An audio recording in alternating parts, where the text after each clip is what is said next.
alguns no Algarve, aliás, alguns na Universidade do Algarve, onde, infelizmente, realmente não fomos a tempo de fazer uma apresentação sobre o Gildoc, foi por uma questão de alguns dias, e onde estiveram alguns alunos e algumas pessoas também, ouviram uma série de apresentações interessantes sobre soluções Linux em Portugal, que em 1998 não eram assim tantas como isso. E nós ficamos tristes porque, de facto, tínhamos uma coisa interessante para dizer e não tivemos oportunidade de fazer. Eu de facto, não sei se foi antes do Simple Linux ou o Plug no Ispetec. Provavelmente foi primeiro o Plug no Ispetec. Foi de facto também no Google, grupo de utilizadores Linux, exatamente. O Plug, que era o Portuguese Linux User Group, também.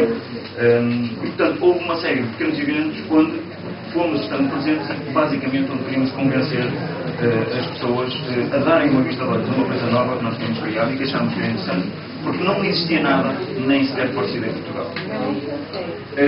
Aconteceu também, de facto, estiveram alguns professores presentes na Infoporta a distribuir folhetos de um site, distribuir professores de uma universidade a distribuir folhetos de um site anónimos, sem absolutamente nenhuma conotação comercial, como é óbvio, sem nenhum interesse comercial, e a distribuir panfletos sobre um site. Está aqui, veja este site, dê uma vista de olhos. O que é algo de facto estranho, que aos poucos foi surtindo havia lá outros professores de uma universidade a distribuir folhetos sobre um site, mas era para vender a atenção. Está a ver. Bem,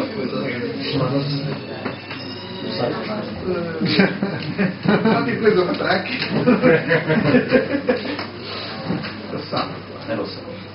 Bem, os editores, de facto, um site deste não cresce se nós tivermos os professores do Departamento de Informática, do Grupo de Sistemas Distribuídos, e os alunos, e na prática estamos a falar uns com os outros. Quer dizer, nós já falamos mais do que suficiente nas aulas.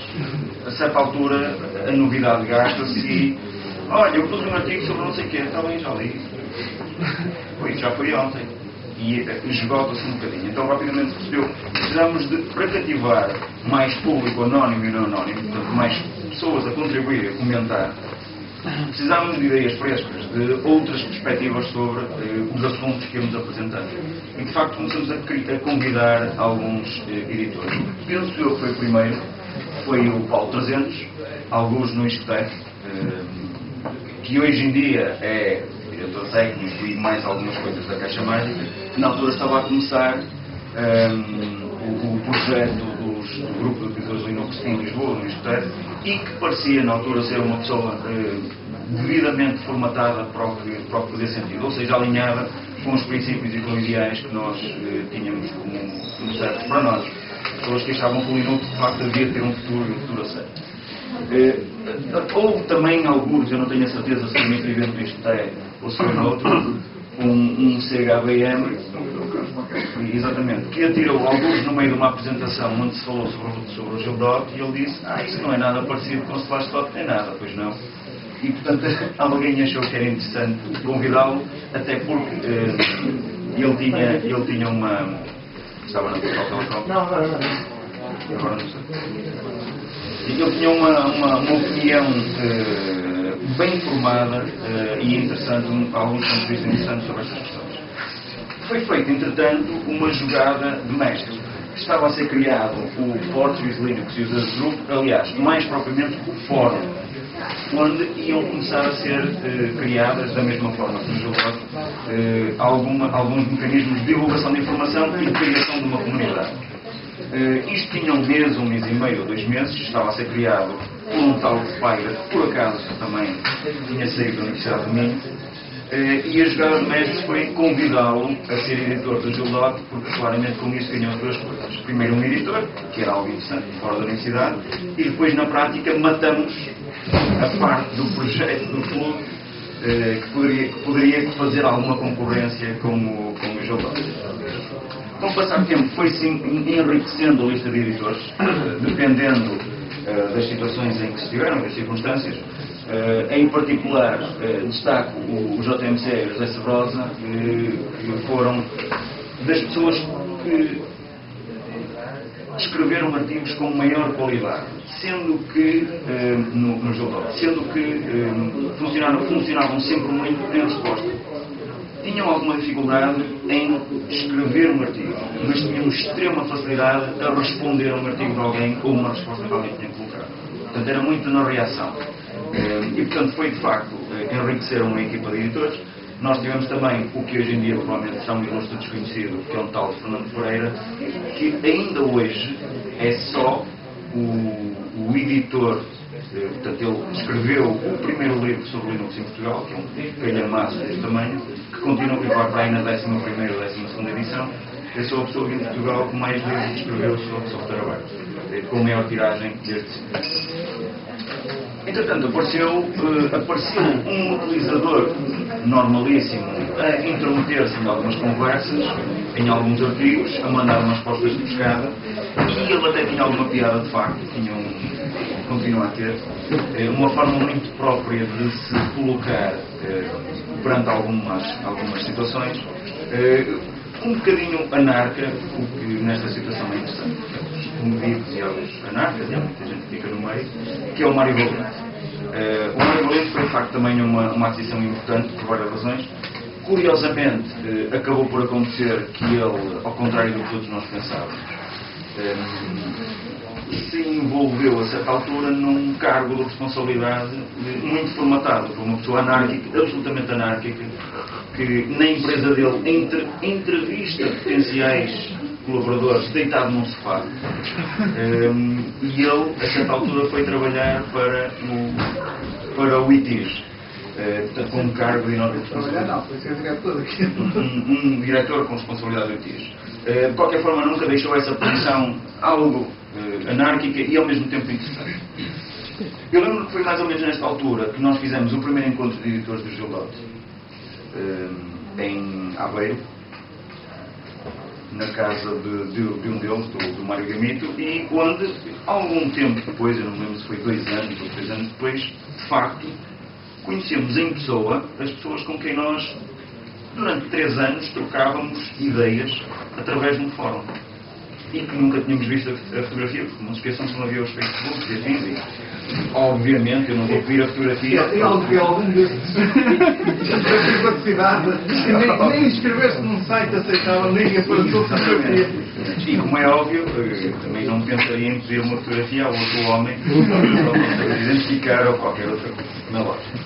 E portanto aí nós percebemos que havia um conjunto de pessoas, de editores que, com posições muito diferentes, conseguiam primeiro regular a comunidade, mas também regular-se entre eles próprios. E o que era interessante, ao fim e ao cabo, era que nós vimos um editor qualquer aprovava um artigo, ou escrevia um artigo sobre uma coisa qualquer, e os outros editores, que tinham posições do ponto de vista ligeiramente diferentes, com o seu perfil de utilizador, iam lá atirar algumas pedras ao editor ou ao ponto de vista que aquele editor apresentou. O que é bom, porque aos poucos foi construindo o verdadeiro efeito de comunidade. Ou seja, quem tem o poder de aprovar um artigo e de apresentar o seu ponto de vista está tão sujeito como qualquer outro ao escrutínio da comunidade, a começar pelos próprios editores que o faziam. Portanto, de facto, é interessante e os utilizadores acabaram por perceber que isto é um sítio onde eu me sinto à vontade, onde eu posso dizer livremente o que penso. E não é por haver 5 ou 10 pessoas que vão andar em cima de mim e vão dizer que eu não tenho razão, que eu vou deixar de ser valorizado. Tivemos 2 colaborações importantes, uma do Rildo Pragana, de um fórum brasileiro, e uma como /, portanto, Slashdot /, do fórum espanhol, eu não me lembro do nome. Francisco Ballesteros, não estou esse fórum foi criado porque eles vieram visitar-nos à Universidade de Minho, nós mostramos no Geodots para fazer um igual. Exatamente, e depois cruzávamos uns links e foi interessante, até durante bastante tempo, ver, por exemplo, o ritmo diferente a que avançava a adoção de software aberto em Portugal e em Espanha e no Brasil, e perceber que as coisas eram diferentes.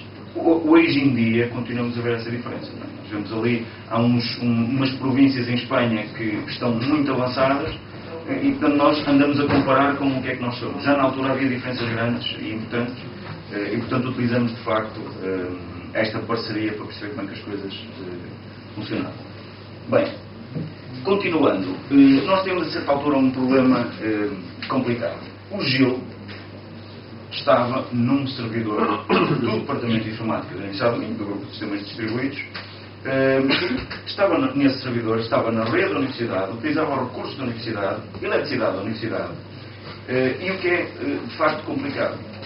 A certa altura apareceu uma carta penso que de uma advogada, no Departamento de Informática, a fazer uma queixa sobre um artigo que tinha sido publicado.